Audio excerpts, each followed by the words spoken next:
Hey everybody, this is the Crossman Sports Talk Podcast, episode 13.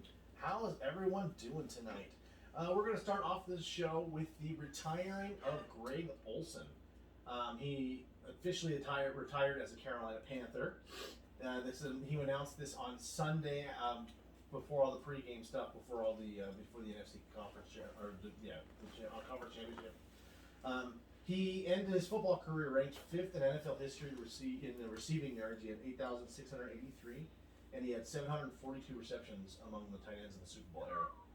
His 60 touchdowns ranked 8th among players at that position.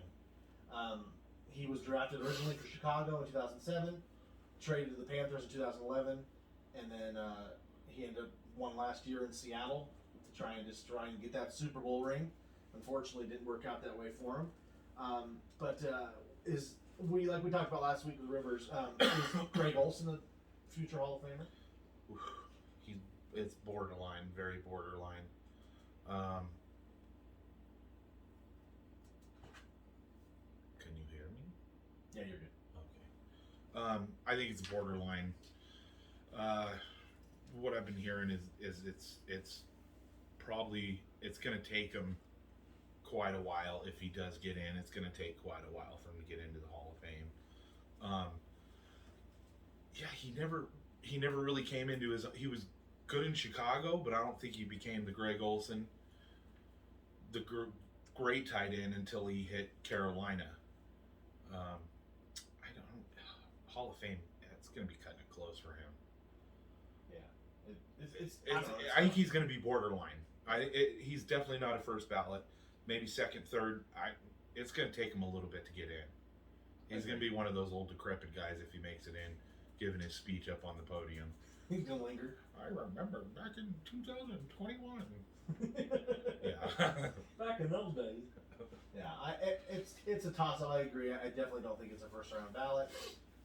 It can take a couple. I think based on like who he's going to be up against down the line and whoever's up for Hall of Fame selection, and it's going to be tough. But he was a great tight end. Did you like him as a tight end? I did. He reminds me a lot just like with Jason Witten finally retiring again. Both class acts. I mean, if the Hall of Fame just voted also on people being class acts off the field, then both of those guys are first ballot Hall of Famers. Yeah. So more than anything, he was a great tight end, just like Witten was. But the fact that they were just also good men, outside of the game, never heard any problems with them, and nowadays that's far and few between. So, but no, great tight end, and I think he's got a chance. I agree, it may not be, first, 2 or 3 times through, but I think eventually he does get in. So I hope being, great character has a lot to do with it too, obviously, because they've letting a lot of great players in that have no character. So it's nice to see somebody on the border, get pushed in because of great character. So, and they're not idiot baseball voters, so that makes a big difference. Yeah, agreed. And then speaking of retiring, another retiring was just announced. Jason Witten is retiring again. So he announced it, and he signed a 1-day contract with the Dallas Cowboys to become officially a Cowboy, and then he retired after 17 NFL seasons officially. He actually is, I didn't really know this, but did you know he is 4th on career receptions, listed behind Jerry Rice, Fitzgerald, and Tony Gonzalez. He's 4th all-time, 1,228 career receptions as a tight end. Wow, I did not know that. Yeah, he had a really good career. Yeah, man. Not the quickest guy, but he did everything the correct way. He's a great blocker, great run blocker, pass protection, routes, great hands. So I think a lot of it has to do too, like we said, Greg Olsen was a great tight end. I think it has a lot to do with your quarterback. I mean, look at what Witten got to play with. You know what I mean? Cowboys threw the ball a shitload when he was there. I mean, that makes a big difference. Yeah, that's true. Tony Romo and then Dak, and just... Yeah, fuck, Chicago never had a quarterback. Right. For Greg Olsen when he was in Chicago, and then he had to play with, Cam Newton. Half of his game was running the ball. Running the fucking ball. I mean, probably could have had a lot better stats if he would have played with somebody like a Tony Romo, you know? Both of, if anything, both of them great hands. Oh, They yeah. both really good hands. Agreed. Do you think, Gavin, do you think Jason Witten's going to be a first rounder over Greg Olsen? Yeah, I think he's going to be over Greg Olsen because just the way he's done things over his career, even though they're like right neck and neck stats and all that, I just think, like you guys said, the quarterback role plays there. So he has so much receiving yards because of the quarterbacks he's had, and he's played in an offensive scheme where they pass the ball a lot. So I just think that Jason Witten is going to make it over Greg Olsen for Hall of Fame. Oh yeah, he's a first. That definitely makes sense. And it's funny, he retired a few seasons ago as a Cowboy, took a year off, wasn't sure what he wanted to do. So he's like the Brett Favre, of retiring. So speaking of Brett Favre. What the hell is Brett Favre doing? I'm in town to play the Dolphins, you dumbass. But yeah, so good luck to both of those gentlemen. I think it's, I always love that audio.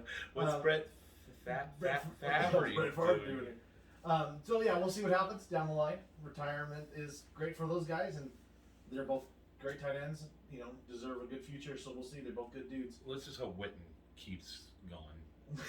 Because, dude, with that bald head, when he took off his helmet with the Raiders, he looked like, what's that dude's name from Squidward from SpongeBob? It was so bad.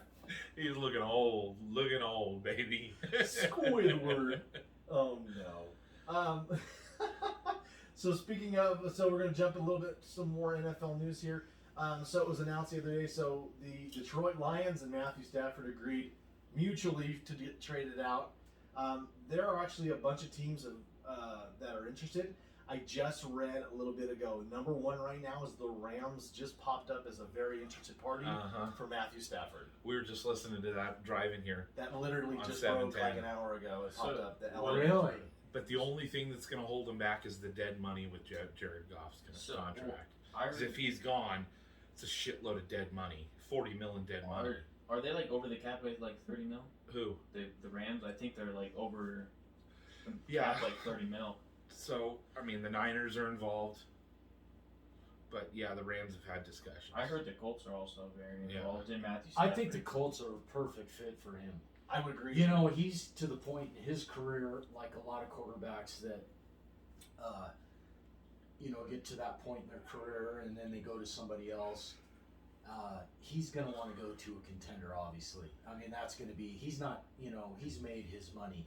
Sure, it's about the money, but he's made plenty of money with the Lions. I think he's going to look at the Colts, and I think the Colts, to me, would be the perfect situation. He's that guy that needs to go to the right situation.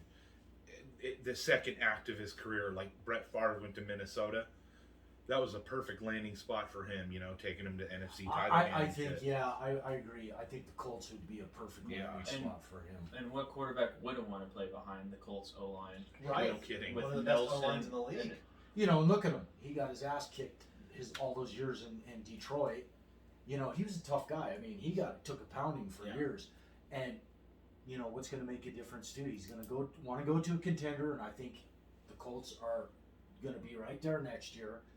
And also, the biggest thing is, like you said, Colts pretty much got one of the best O-lines in football. Yeah. So I think it would be a prime situation for him. And their I really do. defense was pretty stout this year, too. I think they just maybe mostly their main priority would be then if they get Matthew Stafford is to probably go with a wide receiver because T.Y. Hilton's getting old now and they really don't have much receivers for that. So I think if they do get Matthew Stafford, they would want to build around him and get a lot of young guys on that wide receiving core. They're gonna have to. Yeah, I mean, it looks like Detroit is asking for a number one. You're gonna have to give up some draft capital. So, there's no doubt. Yeah, starting with the number one. But the Colts were up there, and then the Rams thing just blew up today. They said the Redskins the Washington football team was involved in. You can call them the Redskins. The Niners, the Patriots were out there. Their name was thrown out there too. Clayton said. And Denver. Clayton said 3/4 of the NFL is involved. Yeah, it's going to be a very interesting offseason with all these trade acquisitions. And then you got Deshaun Watson. What's going on there? So perfect segue. Good job. That's perfect. Don't let that get around with you. So speaking of more trade information and just crazy breaking news. So yesterday it came out. Now we've been talking the past few episodes of rumors and little flutterings within the organization of him being unhappy, and it was kind of hush-hush, real private. Well, it officially became public yesterday that he himself, Deshaun Watson, was requesting a trade out of Houston. Yeah. And then, public. And then his GM came out and said that they're not gonna have any way of trading him. They didn't even say his name. They said the player. Kind of disrespectful. That's what his GM said today. Yeah, but it's so broken that it seems. Yeah, what are you gonna do? I mean, they didn't listen to the guy from the start. I mean, it's in a situation like that, it's hard. I don't want to be that guy that says players, you just play. You know, I mean, they're important parts of an organization. You know, I would expect, like the Seahawks did. This was Russell Wilson's guy that they hired for offensive coordinator. This was the Russell Wilson guy. This is the guy he wanted. And I think they should have done the same thing with Deshaun Watson. You know, I think they lied to him. Hey, you're going to be involved in everything we do from here on out, coach, GM, whatever. And they didn't do it. Well, and I think that's the point that was a breaking point. Obviously, that's not going to happen with too many quarterbacks to where, because, you know, that's not their job. Their job is to be quarterback, and that's the GM's job. That's the general man, you know, and the coach's job. But, you know, with these veteran quarterbacks that are proven, you know, they want a little bit of say. But the point is the fact that the Texans told him he'd be involved, and then he wasn't. I think that's the part that pissed him off. Oh yeah, big time. I you know, like I said, the fact that they came out and said, yeah, you're going to be involved, and then they backed out of it, I think that's the part. He probably looked at it like, wow, they're not even taking me serious. You know, so. and there's only a handful of guys that can do that. I mean, Patrick Mahomes, Russell Wilson. You know, there's only a few guys that have that kind of clout in the NFL, and I think Deshaun Watson's one of them. You know, I think an owner's an owner, a GM's a GM, quarterback's a quarterback. Stay out of that shit. That's why you're not in the front office. But I mean, when it comes to those handful of guys, man, you want to make money and win Super Bowls, you better put them in. You better get them involved, because this is what's going to happen. Fucking NFL is going to turn into the NBA, where they can go wherever the fuck they want and create a super team. You know what I mean? I'd like to avoid that shit, but hey, you know. And I can tell you, well, this is my personal opinion as far as the hiring of the Seahawks offense coordinator. Yeah, Pete, Schneider, obviously Russell have an input, but don't forget for a minute that the success the Rams has had against us. You take any, you know, chink out of their armor like they did, taken away from the Rams. That, I guarantee you, that was a big consideration. 7 coaches the Rams lost so far. And was the coach? Is it really? 7 coaches are gone. I guess Sean McVay's going to be the only one left that was there from last year. Well, their defensive coordinator's gone. Their offensive coordinator. He got a head coaching job. We took whatever he was, a passing coordinator or whatever he was. O-line. O-line coach left. D-line coach left. We took that other guy, the running back coordinator. I wonder, obviously the contracts or whatever was up and stuff like that, but, you know, when you lose that amount of coaches, is there something there that nobody knows about, maybe? I mean... No, I just think it's the system. I mean, it goes... What was it? The guy that got hired in Cincinnati last year. I can't think of his name. He was a McVay guy. Oh, yeah. But just like last year, you know, McVay had that great year, and then anybody that had been remotely in the vicinity of Sean McVay got a fucking coaching job. You know, and that's the only reason that guy, I think it's those, look at what happened to Bill Belichick. All those guys right in a row had that success for 5 years, and all of his coaches every year, defensive coordinator, offensive coordinator. You kind of have that success, and that's what's going to happen. And they think anybody that sniffs Sean McVay's shit is the next Sean McVay. Yeah, there's a lot of